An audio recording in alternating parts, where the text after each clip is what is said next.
beliau, tapi dia selalu berpesan kepada saya dan keluarga untuk tegar dan percaya bahwa semuanya akan berjalan dengan lancar, dan dia percayakan kepada hukum di Indonesia untuk ditegakkan dan kebenaran akan terbuka, dan dia percayakan semuanya kepada Tuhan. Jadi tidak ada yang ditutup-tutupi dan tidak ada prasangka yang tidak. Ketika mulai proses, dipanggil sebagai saksi, lalu berubah menjadi tersangka, lalu tidak diberi kesempatan menunjuk penasihat hukum sendiri, lalu dikerjakan oleh penasihat hukum oleh kejaksaan. Itu satu kewenangannya. Menetapkan tersangka harus memiliki minimal 2 alat bukti. Kalau tidak memiliki alat bukti, itu juga kewenangan, abuse of power, penyalahgunaan wewenang. Nah, ini yang sampai saat ini, baik kami penasihat hukum maupun masyarakat, bahkan anggota DPR sekalipun ketika menanyakan ini, belum bisa dijelaskan.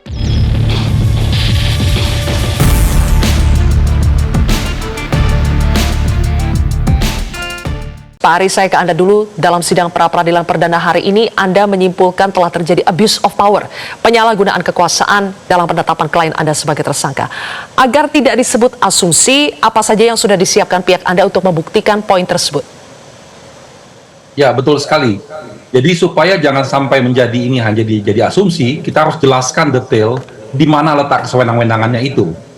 Nah, seandainya saat ini kita mengikuti tadi persidangan pra-peradilan, maka tadi kami sudah sampaikan, pertama ketika mulai proses, dipanggil sebagai saksi, lalu berubah menjadi tersangka, lalu tidak diberi kesempatan menunjuk penasihat hukum sendiri, lalu dikerjakan oleh penasihat hukum oleh kejaksaan. Itu satu kewenangannya. Lalu selanjutnya muncul lagi kewenangan yang lain, adalah dilakukan penahanan juga pada saat itu. Nah, tanpa alasan yang masuk di akal. Memang betul itu kewenangannya penyidik, tapi kewenangan ini juga harus ada punya dasar, punya alasan yang jelas. Nah, ini yang sudah sering kali kami sampaikan, bahwa dalam penahanan juga tidak menjelaskan tentang apa urgensinya dilakukan sebuah penahanan. Nah, lalu yang selanjutnya tentang menetapkan tersangka harus memiliki minimal 2 alat bukti. Kalau tidak memiliki alat bukti, itu juga kewenangan, abuse of power, penyalahgunaan wewenang. Nah, ini yang sampai saat ini, baik kami penasihat hukum maupun masyarakat, bahkan anggota DPR sekalipun ketika menanyakan ini, belum bisa dijelaskan dua alat bukti apa yang telah dimiliki oleh kejaksaan. Nah, sehingga inilah yang menjadi yang kami katakan tadi abuse of power. Jadi bukan asumsi, tapi fakta-fakta yang kami sudah dapatkan. Nah, seandainya nanti dalam proses persidangan ini dijelaskan bahwa alat-alat bukti itu sudah dimiliki, ya kita bisa sama-sama cek kapan alat bukti itu didapatkan, minimal yang 2 alat bukti tersebut. Apakah didapatkan setelah Tom Lembong menjadi tersangka atau sebelum? Yang tadi saya sampaikan tadi, seandainya didapatkannya setelah menjadi tersangka, maka pada waktu penetapan tersangkanya telah terjadi juga abuse of power, penyalahgunaan wewenang tadi. Karena kami dengar bahwa setelah Pak Tom diperiksa, barulah diperiksa sekjennya, barulah diperiksa dirjennya, barulah diperiksa direkturnya. Nah, ini juga yang kita pertanyakan. Prof, tadi mekanisme pra-peradilan kasus Tom Lembong sudah dimulai. Apakah dari Komisi Kejaksaan menilai sidang pra-peradilan lah yang bisa menjawab dengan pasti apakah telah terjadi abuse of power atau penyalahgunaan kekuasaan oleh Kejaksaan Agung atau tidak? Ya, sebenarnya begini, PR Kejaksaan hari ini kan 2 hal sebenarnya. Perkara ini proses di pengadilan, artinya harus kemudian memberikan argumentasi yang tepat di pengadilan, itu satu hal. Nah, hal yang kedua adalah Kejaksaan Agung juga harus mampu memberikan keterangan seobjektif mungkin dan sebenar mungkin untuk meyakinkan publik bahwa apa yang dilakukannya itu benar. Nah, untuk dalam PR yang pertama, saya pikir proses bergulir di pengadilan, hari ini pra-peradilan, dan itu proses kita hormati bersama. Nah, yang PR yang kedua ini menurut saya Kejaksaan Agung belum cukup untuk bisa mengkomunikasikan apa yang dilakukan dengan baik kepada publik. Ini yang dinilai oleh Komisi Kejaksaan. Kalau soal 2 alat bukti, Prof Puji, apakah memang seharusnya dari Kejaksaan Agung mempublikasikan kepada publik apa 2 alat bukti itu, atau ranahnya memang diungkapnya di sidang pra-peradilan?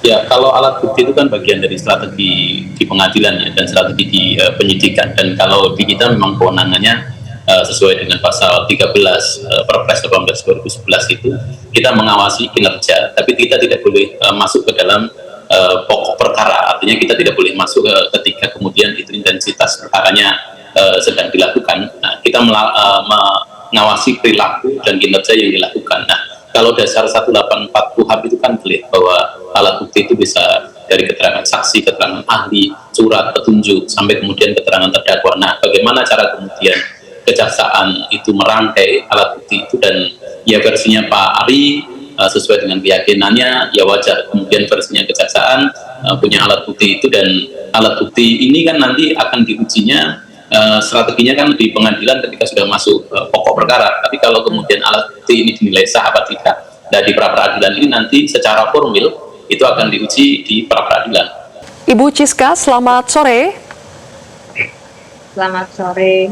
Baik, kami ulangi ya dengan Ibu Ciska Wiharja. Terima kasih sudah menyempatkan hadir di Prime Time News. Ibu Ciska, apakah tadi juga ikut melihat jalannya sidang perdana pra peradilan, Bu Ciska? Tidak secara langsung, tapi dari pihak pengacara sudah mengupdate saya. Dan saya juga sudah sampaikan kepada Pak Tom, karena saya menjenguk beliau. Bagaimana kabar Pak Tom, Bu Ciska? Baik, beliau penuh kepercayaan kepada para pengacaranya, dan dia juga percaya dan mengucapkan banyak terima kasih kepada para supporter masyarakat Indonesia dan para kawan-kawan media katanya yang selalu mensupport dia. Begitu. Oke. Adakah pesan yang disampaikan Pak Lembong melalui Ibu Ciska soal jalannya sidang pra peradilan, apa yang harus dilengkapi oleh keluarga juga dalam membantu kuasa hukum untuk bisa maksimal dalam sidang pra peradilan? Tidak spesifik untuk hukum ya, karena dia percayakan sepenuhnya kepada para pengacara hukum beliau, tapi dia selalu berpesan kepada saya dan keluarga untuk tegar dan percaya bahwa semuanya akan berjalan dengan lancar, dan dia percayakan kepada hukum di Indonesia untuk ditegakkan dan kebenaran akan terbuka, dan dia percayakan semuanya kepada Tuhan. Oke. Bu Ciska, apa yang keluarga pahami, yang Bu Ciska pahami ketika pertama kali Pak Tom Lembong ditetapkan sebagai tersangka? Apakah ini terasa begitu janggal buat keluarga? Iya, karena ya benar-benar shocking ya. Kita sama sekali tidak ada prasangka apapun juga, karena Bapak dipanggil sebagai saksi beberapa kali, dan beliau sama sekali tidak, karena dia hanya mau membantu supaya apapun yang ditanyakan sebagai saksi, dia juga tidak ada berpikiran apa-apa, karena dia tidak merasa ada yang perlu ditutupi. Jadi dia datang sendiri dengan kerelaannya dan berbicara seadanya, apa yang benar, apa yang dia ketahui, dan dia yang proses yang sudah dilakukan. Jadi tidak ada yang ditutup-tutupi dan tidak ada prasangka yang tidak. Apakah keluarga juga? Ya, apakah keluarga juga mengetahui memang bahwa tidak ada aliran dana yang sama sekali diterima oleh Pak Tom Lembong dalam kasus dugaan korupsi yang dituduhkan kepada dia? Oh iya, itu sama sekali. Makanya kita juga dengan yakin dan tenang juga tahu bahwa Pak Tom itu very strict, very disiplin, dan tidak suka untuk kita dan keluarga tidak boleh ikut-ikutan seperti itu, dan dia juga selalu clear dalam semua dan teliti dalam semua kegiatannya, apalagi selama di dalam pemerintahan sama sekali kita tidak boleh ikut dan tidak ada hubungannya dengan dana apapun, keluar pun juga tidak pernah. Oke, baik. Prof Puji, salah satu yang banyak dibahas oleh kuasa hukum dari Pak Lembong terutama adalah soal kerugian 400 miliar. Versi dari Kejaksaan Agung bahwa kasus dugaan korupsi importasi gula ini telah merugikan negara 400 miliar. Tapi kalau dari kuasa hukum Pak Tom Lembong menyatakan tidak ada kerugian 400 miliar dari hasil audit BPK. Jadi pertanyaan saya, Ketua Komisi Kejaksaan, apa yang bisa diperjelas oleh masyarakat dalam hal ini? Apakah memang betul sesuai dengan putusan MK nomor 25 tahun 2016 bahwa kerugian negara itu harus dibuktikan actual loss-nya atau kerugian nyatanya, bukan hanya sekedar potential loss atau perkiraan.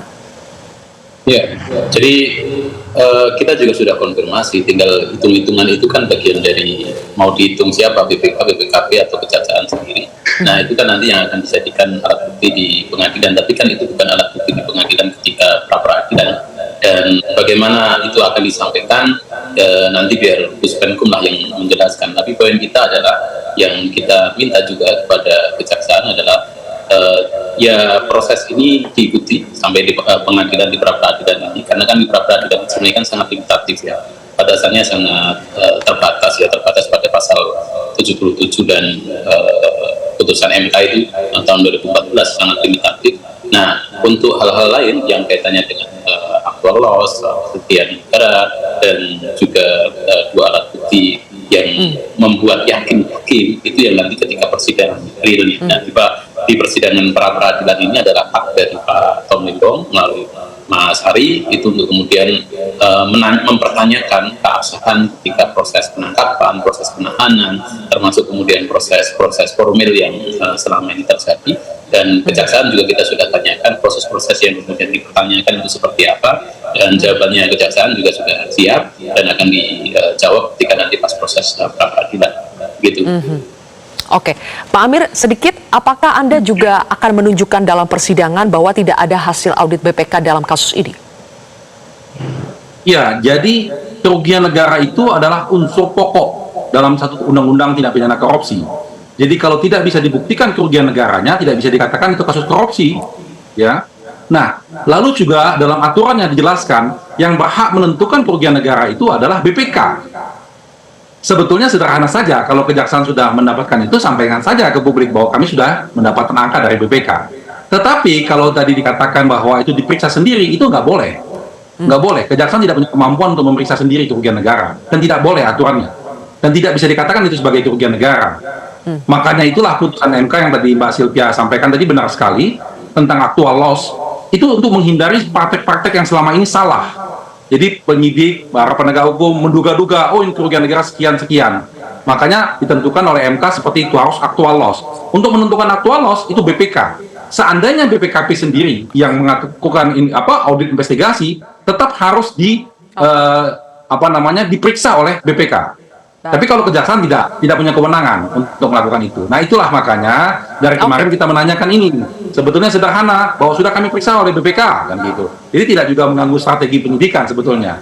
Nah hal-hal inilah yang menjadi permasalahan kita dalam pra-peradilan. Banyak tahapan-tahapan yang diloncati, yang diabaikan dalam proses ini.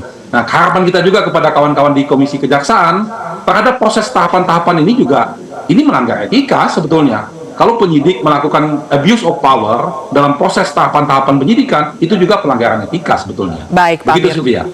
Oke, kembali lagi ke Bu Ciska Wiharja, istri dari Pak Tom Lembong. Ibu Ciska, salah satu yang menuai sorotan publik dalam kasus ini sebetulnya tidak langsung terkait dengan kasusnya, tapi soal LHKPN dari Pak Tom Lembong yang jumlahnya 101 miliar rupiah, tapi nihil tanah dan rumah. Mungkin dengan kesempatan ini saya ingin tanya kepada Bu Ciska, penjelasannya bagaimana Ibu?